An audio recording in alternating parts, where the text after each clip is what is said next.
Bonjour tout le monde, bienvenue à ce nouvel épisode de Sans compromis avec Julie. Aujourd'hui, un sujet peut-être un petit peu plus aride pour les néophytes. Nous allons parler de financement hypothécaire et de financement alternatif avec un expert vulgarisateur en la personne de M. Jean-Pierre Lessard qui va nous parler de toutes les facettes du financement. Et évidemment, quand je dis expert, Jean-Pierre, bienvenue avec nous. Bonjour. J'aimerais dire que tu as cofondé le cabinet de courtage hypothécaire Imeris en 2010, qu'auparavant tu as été directeur hypothécaire dans une grande banque. D'ailleurs, tu t'es classé premier de belle façon. Ça fait quand même 25 ans que tu gravites autour du milieu de l'immobilier. Pour ceux qui ne te voient pas, et pour ceux qui te voient, je vais spécifier que c'est tes crèmes qui font que tu as l'air si jeune, parce que 25 ans, c'est un beau parcours. Et tu as débuté comme courtier chez Sutton. Donc, je suis bien heureuse aujourd'hui de t'avoir avec nous parce que moi, je sais que tu es capable de parler de façon très simple de financement. Puis j'aimerais au tout début que tu nous parles de ton parcours et comment tu en es arrivé, dans le fond, à cofonder le cabinet de courtage hypothécaire Imeris et quels sont les services que vous offrez. Bien, premièrement, Julie, merci beaucoup pour l'invitation. Là, c'est très apprécié. Effectivement, ça fait longtemps qu'on se connaît. Donc, ça en dit effectivement sur mes crèmes, comme tu dis. J'ai commencé comme courtier immobilier chez Sutton à l'âge de 25 ans, en fait. Puis, j'ai découvert une passion pour l'immobilier à ce moment-là, mais je suis un gars de chiffres. Mon père, c'est un banquier. Puis, j'ai aussi commencé à être directeur de développement hypothécaire pour une banque, une des grandes banques, parce que mon père avait vu une ouverture dans mon secteur. Puis quelques années après, ben, on s'est rencontrés dans un tournoi de golf, puis il y a quelque chose qui commençait au Québec avec Sutton. Alors c'est là que j'ai fusionné là, le courtage immobilier, donc ma passion pour l'immobilier, et ma passion pour le financement aussi, les chiffres. Donc je suis devenu courtier hypothécaire en 2001. Alors, ça fait déjà 23 ans que je suis courtier hypothécaire. Puis, la fameuse grande banque a décidé de prendre une tangente différente en 2009 environ. Et c'est là qu'avec quelques collègues, on a décidé qu'on partirait notre propre cabinet qui s'appelle Imeris. C'est depuis le 1er juillet 2010, en fait, qu'on existe. Et puis, depuis ce temps-là, ben, on a une belle équipe de courtiers hypothécaires. Ça va très bien. On a aussi fondé deux autres cabinets là, pour répondre à ta question. Un cabinet en assurance de personnes, donc Imeris Services financiers, puis un cabinet en assurance de dommages pour couvrir là, les biens, là, les autos, puis les maisons. Imeris Assurance Générale. C'est bien. 1er juillet 2010, c'était le temps du déménagement. C'est une date typique au Québec. Effectivement. Jean-Pierre, j'aimerais que tu nous parles de l'état actuel du marché immobilier. Comment tu vois ça? Le marché immobilier, en fait, a changé dramatiquement depuis la COVID. Donc, on a fermé l'immobilier complètement pendant quelques mois. Ça a été combiné avec une baisse des taux d'intérêt assez dramatique. Ça a été combiné par la suite avec du travail à domicile. Donc, je dirais que tout le monde a voulu acheter de l'immobilier en même temps. Puis, il n'y avait pas beaucoup de stock sur le marché. Et depuis ce temps-là, Julie, je dirais que j'ai pas d'offre d'achat conditionnelle à la vente. En fait, j'en ai eu une dernièrement, puis en l'espace d'une journée ou deux, on m'a rappelé pour dire qu'il y avait une deuxième offre et que le 72 heures s'en venait. J'ai des amis qui étaient à vendre. J'en avais même un qui avait une promesse d'achat. Puis quand ils ont tout fermé, il a dit ben, qu'est-ce que je vais faire avec ma famille? Je ne peux plus aller visiter de maison. Fait que ça a comme changé la dynamique de l'immobilier, je pense. Évidemment, ça ne s'est pas rétabli depuis. Donc, je ne vois pas les gens vendre comme je vends puis je verrai après. Je ne vois pas ça. Mais tu m'amènes sur une question. Moi, je le vois d'un autre côté. Je vois beaucoup d'offres conditionnelles parce que j'ai l'impression que les gens veulent acheter avant de vendre parce qu'ils ont peur de ne pas retrouver dans la même gamme de prix ou dans le même style ou en fait, ils ne veulent pas nécessairement dépenser plus. Quel conseil tu donnerais à ces gens-là qui choisissent justement de faire une offre conditionnelle? Ils n'ont pas vendu leur maison, ils veulent en acheter une autre. Comment ils font pour financer ou faire un pont, comme on appelle dans le jargon? Ben, c'est sûr que c'est pas tout le monde qui peut se qualifier pour supporter deux propriétés en même temps. Puis c'est souvent le problème qu'on a. dans le financement hypothécaire, dans les dossiers qu'on a dans l'équipe d'Emeris, souvent les gens, ils veulent.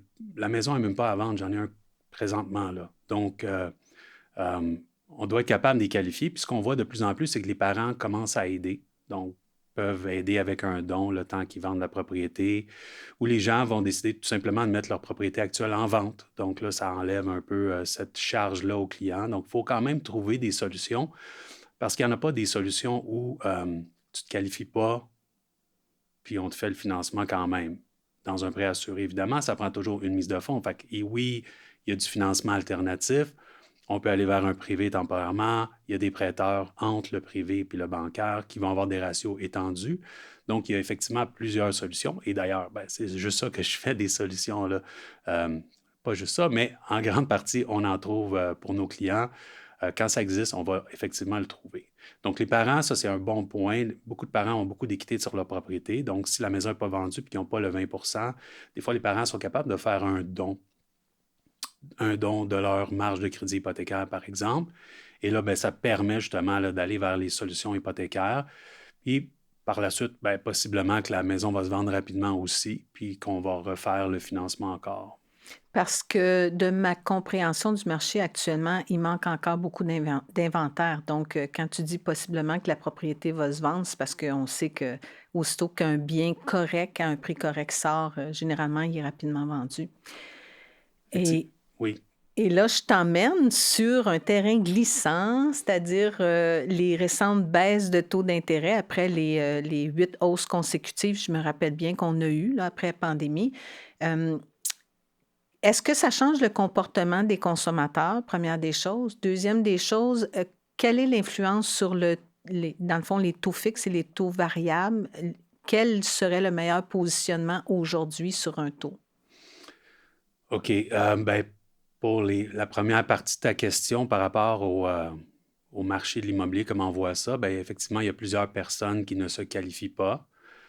Donc, il y a plusieurs personnes qui veulent entrer dans le marché. Il y en a plusieurs qui attendaient des signes clairs de où on s'en va avec les taux d'intérêt. La Banque du Canada, elle n'a pas été. Elle nous a pas laissé savoir longtemps d'avance qu'est-ce qui s'en venait, là. Ça a été décidé pas mal à la fin. Puis là, on voit qu'elle est dans son cycle d'allègement de sa politique monétaire. Donc, le taux directeur, le taux que la Banque du Canada contrôle, il est établi à 4,25 et le taux neutre devrait se situer entre 2 et 3, selon la Banque du Canada. Donc, il est à 4,25 aujourd'hui après 3 baisses. Donc, il va devoir baisser encore au moins de 1,25 pour être dans le haut de son taux neutre. Le taux neutre, c'est le taux qui ne stimule pas l'économie et qui ne ralentit pas l'économie. Présentement, on est en taux restrictif, donc on ralentit l'économie. Et la raison qu'on veut ralentir l'économie, c'est que l'inflation était très forte. Donc, quand tu enlèves du revenu disponible dans les poches des consommateurs, ils arrêtent de consommer, puis l'offre et la demande fait en sorte que les prix arrêtent de monter. Donc, l'inflation présentement est sous contrôle. Le taux de chômage monte. Ça, c'est une des données. Quand le taux de chômage ne monte pas, ça veut dire que les gens continuent à avoir beaucoup d'argent et qu'ils vont continuer de consommer. Et l'économie est pas mal flat.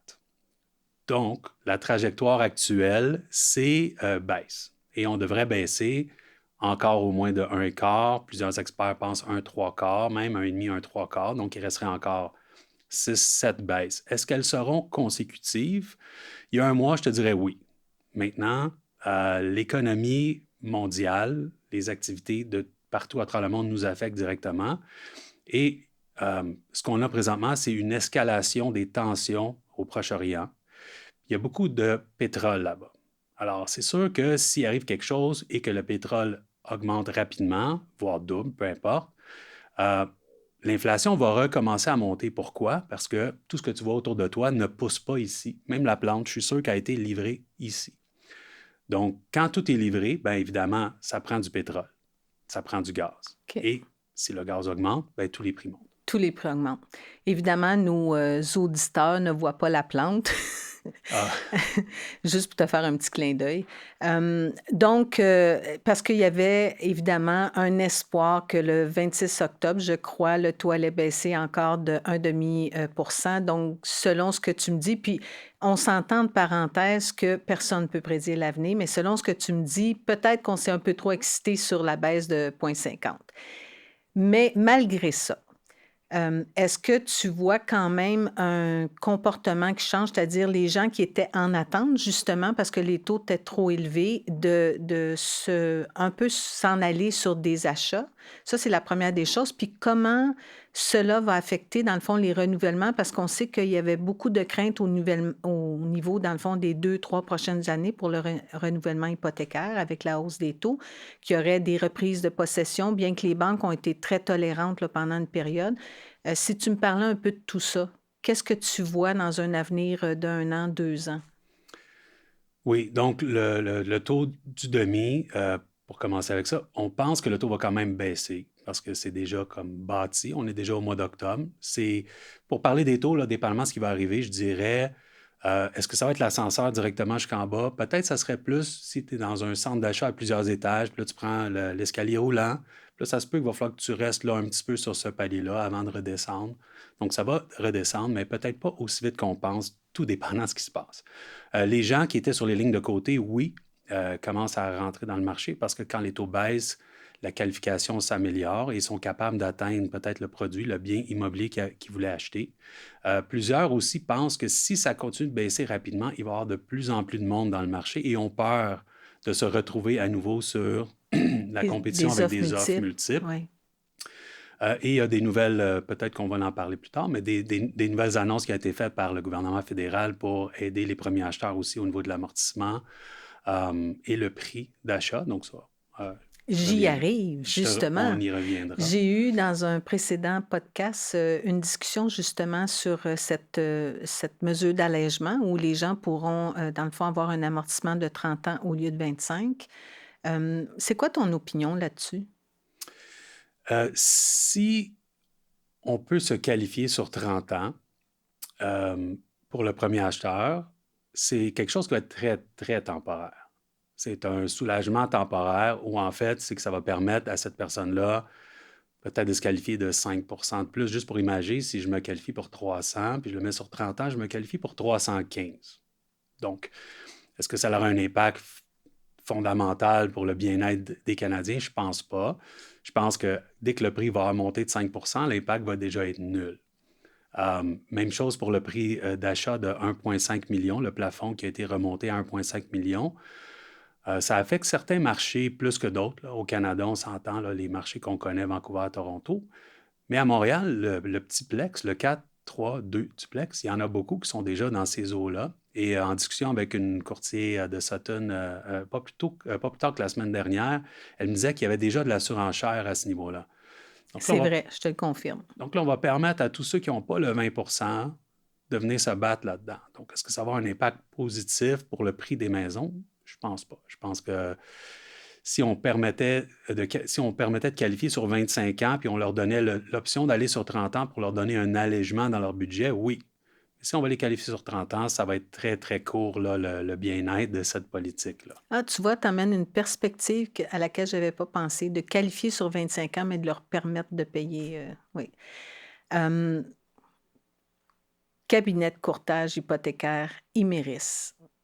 Pour les gens qui nous écoutent, la majorité ne savent pas ce que c'est un courtier hypothécaire versus une banque. Pourquoi je ferais affaire avec un cabinet de courtage hypothécaire? Puis est-ce que j'ai des frais reliés à aller te voir puis faire ma demande de financement avec toi? Puis quelle est la différence fondamentale avec d'aller à ma propre banque? Très bonne question, Julie. Alors, premièrement, les Merci. frais. Il n'y a pas de frais. Nous, on est payé à commission par les institutions financières. Il n'y a pas de frais, sauf, parce que, évidemment, il y a toujours des saufs. Par exemple, si on va vers le prêteur privé ou dans du prêt commercial, bien, il y a des frais habituellement de montage de dossier. Donc, si la banque ne nous paye pas de commission, bien, évidemment, on va charger un frais, mais ça doit être divulgué au départ au client. Donc, monsieur, madame, tout le monde qui achète une propriété ou qui obtient un financement, un renouvellement, un refinancement avec un courtier hypothécaire ne devrait pas payer de frais. Nos services sont entièrement gratuits pour le client qui nous utilise. C'est quoi la différence principale? Bien, c'est le choix. Donc, oui, on a accès à un prêteur, aux banques, aux prêteurs coop, aux caisses. On a des prêteurs aussi qui distribuent 100 de leurs produits par les courtiers. Donc, ils n'ont pas de succursale, les sociétés de financement hypothécaire ou reconnues plus comme les prêteurs virtuels qui ont plusieurs bonnes offres aussi, qui ont plusieurs programmes qui pourraient aider nos premiers acheteurs ou nos acheteurs récurrents et que les clients ne connaissent pas s'ils ne passent pas par un courtier hypothécaire. Et après tout ça, bien, on a les prêteurs alternatifs aussi, donc les solutions autres que les banques traditionnelles pour notre clientèle.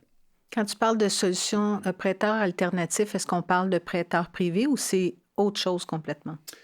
C'est autre chose, en fait. Il y a le subprime, le prêt B. Donc, le A, c'est le prêt institutionnel, bancaire que vous connaissez. Le prêt B, en fait, c'est un prêt qui a un petit peu plus de risque, mais ça reste institutionnel. C'est des banques, en fait, qui, eux, vont prendre un risque différent. Donc, leur créneau est différent des banques traditionnelles. Ils vont aller prendre un petit peu plus de risque. Évidemment, les taux vont en fonction là, du risque qui est pris. Donc, ce n'est pas encore le privé, on reste vraiment dans l'institutionnel. Et il y a une foule de raisons pourquoi on irait là. Je ne les nommerai pas toutes parce qu'on n'a pas le temps, mais il y a effectivement beaucoup de solutions pour les gens qui ne se qualifient pas traditionnellement dans une banque. Et prêteurs privés, est-ce que vous en faites chez Imeris? Oui, on a aussi accès aux prêteurs privés dans l'industrie qui sont aussi une autre solution mais ça, c'est plus du court terme. C'est vraiment pour venir pallier un risque très temporaire habituellement pour aider nos clients à revenir vers le B et revenir dans le bancaire éventuellement. Super, c'est très, très intéressant. Donc, je retiens qu'il n'y a pas de frais pour le client normal. Tu as parlé du commercial où, effectivement, quand tu montes un dossier, il va avoir un frais et vous êtes obligé de divulguer dès le départ, dans le fond, la rémunération. Je comprends que vous devez aussi divulguer la rémunération que vous recevez, même pour un client A, qu'on va dire. Oui, effectivement, dans nos formulaires de contrat ou de consentement, on doit divulguer au client comment on est payé et c'est indiqué que c'est l'institution financière qui verse une commission. Quelle question t'aurais aimé répondre puis que je t'ai pas encore posée? Euh, Où ira le prix des maisons? Oui. Bien, en fait, puis là, on pourrait s'éterniser là-dessus, mais on a un problème qu'on n'a pas de solution au Canada, c'est qu'on a trop de personnes pour le nombre de propriétés. Et on peut, Attends 2 secondes. Trop de personnes pour le nombre de propriétés. effectivement. OK. Donc, Oui, excuse-moi, mon cerveau réfléchissait pas bien, là. Donc, on a vu une croissance des prix, on a vu une croissance des loyers. Ça, c'est dû au fait que les gens ne peuvent plus acheter, mais doivent habiter quelque part. Donc, ça crée évidemment une compétition, là, offre et demande dans les loyers aussi. Et on accueille beaucoup de monde au Canada parce qu'on n'a pas le choix. Je veux dire, je ne sais pas si tu te rappelles de la pyramide de natalité là, qu'on a étudiée, en tout cas, que moi j'ai étudiée au Oui. secondaire il y a plus de 30 ans. Et ils en ont parlé dernièrement, justement, que je pense qu'on était un des pays où le taux de dénatalité était le plus important. Et c'est pas une surprise, Julie, je te parle d'il y a plus de 30 ans, je l'avais dans un livre à l'école. Puis on voyait que les baby boomers, c'était... Puis là, si on la regarde aujourd'hui, ça a l'air d'un sapin de Noël. Donc, ça part. Et là, en bas du sapin, ben, c'est les nouvelles générations. Donc, ces gens-là, ils dominaient le marché de l'emploi. Ils sont tous à la retraite. Oui, la technologie a pris un certain pourcentage de ces emplois-là. Peut-être que l'intelligence artificielle viendra aider aussi. Mais il y a un manque flagrant, même en construction, il y a un manque flagrant de main-d'œuvre. Donc, on n'a pas le choix d'accueillir du monde de l'extérieur pour venir combler tout ça. Sujet intéressant, justement, les personnes qui choisissent d'immigrer ici, les nouveaux arrivants, les nouveaux Canadiens, est-ce qu'ils ont accès aux mêmes solutions hypothécaires que toi et moi, exemple? Il y a des programmes définitivement qui existent pour les nouveaux arrivants, que ce soit avec un permis de travail, donc un résident temporaire ou permanent. C'est sûr que c'est pas on arrive puis on a une maison, mais très peu de temps après, c'est disponible à partir de 5 là, avec 2 des 3 assureurs, puis 10 à partir du troisième. Donc oui, définitivement. Très peu de temps, on parle de quelle période à peu près? Une mise de fonds de moins de 20 ce serait 1 an. Donc, une année, parce que ça prend quand même un certain historique de travail puis un certain historique de crédit avant qu'on puisse avoir un financement hypothécaire là, avec 5 de mise de fonds. Ça reste quand même abordable. Un an, c'est Définitivement. pas si long comme délai. Écoute, c'est super intéressant, puis tu l'as dit, on pourra en parler, on pourra en parler, on pourra en parler parce que, comme on dit, chaque situation, chaque client, chaque achat, chaque propriété, chaque financement est différent. Et là, j'ai toujours une petite question surprise pour les invités. Inquiète-toi pas, je te mettrai pas en boîte. Hem, quel est ton plus beau coup, le financement qui, mettons, te fait triper, je m'excuse le mot, depuis que tu as créé le cabinet Iméris? Wow! Ben, OK, ben je me rappelle d'une certaine cliente qui n'avait pas un très gros revenu, travaillait très fort, puis je l'ai aidé à trouver son premier financement avant Imeris, bien avant Imeris. Euh, et elle continue de travailler, puis d'accumuler, puis travailler, puis elle veut léguer quelque chose à ses enfants. Elle venait de l'extérieur du Canada, puis elle voulait absolument acheter encore et encore et encore, puis on a réussi à aller chercher du financement jusqu'à 4 propriétés locative avec un revenu Wow! qui était... puis à ce jour, ben, elle m'appelle, puis elle est très appréciative de ça. Puis moi, je suis très content pour elle parce que définitivement, ce qu'elle va léguer à ses enfants, ça va être exceptionnel. Ouais. C'est une belle histoire, sincèrement, très belle histoire. Écoute, Jean-Pierre, je te remercie, ça a été super agréable. Puis en fait, je pense que c'est plus clair pour nos auditeurs aujourd'hui. Puis on aura peut-être la chance de se revoir et de faire un autre podcast sur des produits particuliers. Mais en attendant, je voulais vous remercier tout le monde d'avoir écouté cette émission, ce nouvel épisode. Et n'oubliez pas, vous pouvez aller sur toutes les plateformes, incluant Spotify et Apple Podcasts. Et surtout, n'oubliez pas de partager parce que, je pense que vous commencez à le savoir, c'est là que se trouve le plaisir. À la prochaine. Merci.